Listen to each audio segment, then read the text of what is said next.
కుసుమహర ఇది మన హరిసభ కార్యక్రమంలో హరనాథ్ మహాప్రభు తను ఇక్కడ ఈ లౌకిక ప్రపంచంలో విహరిస్తున్న టైంలో భక్తుల యొక్క సందేహాలకి అనేక ఉత్తరాలు రాశాడు.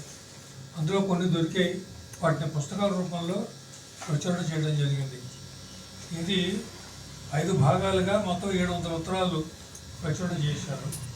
ఇది 4వ భాగంలో 1వ పార్ట్. ఇది 70వ లేఖ అండి. ఇది శ్రీయుక్త యుదుపతి చక్రవర్తి తములక, ఊరి పేరు తములక, ఆయనకి రాసినటువంటి ఉత్తరం. ప్రేమిక, ప్రేమపూరితమైన మీ జాబును చదివి ఎంత ఆనందం పొందాను. నా మీద ఇలాంటి ప్రేమ దుక్కుల్ని చిరకాలం నిలిపి ఉంచమని మా అమ్మతోనూ సోదరులతోనూ చెప్పండి. బాబా, మీకు ఒక విన్నపం చేస్తున్నాను. మీకు కుమారులు లేరు, నాకు అమ్మ నాన్న లేరు. అందువల్ల మీరే నాకు అమ్మ నాన్న కాకూడదా? నేను పూర్తిగా పనికి మాలిన వాడను, మీకు పుత్రుడయ్యేందుకు అయోగ్యుడినే.